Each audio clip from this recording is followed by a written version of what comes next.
For Tyler McGregor, it was simply a bad break, or so he thought. When the 15-year-old went down with a broken leg early in his minor midget season, he saw it as a small speed bump on the road to bigger and better things in hockey.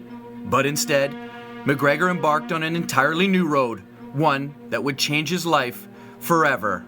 I just kind of bumped into a guy. I broke my leg. I started to develop a bump on just below my knee.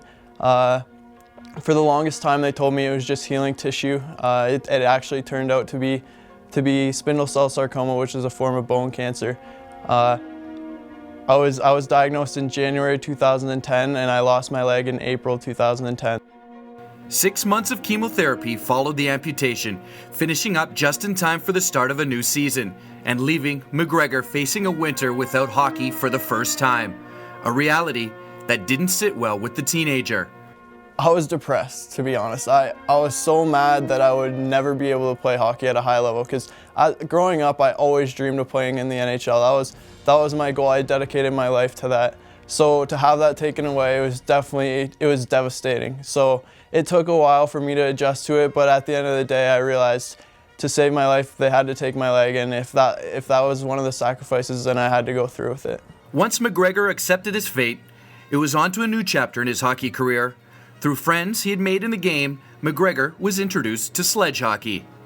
At first, I wasn't too interested. I wasn't sure if I wanted to play a disabled sport, because I was an able-bodied hockey player growing up my whole life. I just wanted to continue with that.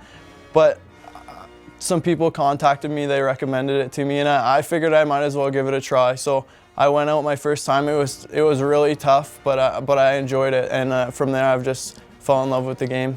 That love of the game, along with the hockey skills McGregor never lost, allowed him to fast-track through the sledge hockey world, culminating in a national team selection camp invite just over a year after he first strapped into a sled. And despite being the second youngest and least experienced player in camp, McGregor defied the odds once again and earned a Team Canada roster spot. I can't even describe the feeling. It was just, I had a rush of emotions when I threw the jersey on for the first time. It's just such an honor to be able to do that, and I'm just so proud to be Canadian. He may just be 18 years old, and he may not even have his high school diploma yet, but McGregor is certainly not short on life experience. He says he's ready to be looked upon as a role model for young kids facing life-changing situations. His advice to them? Well, he's keeping it pretty simple.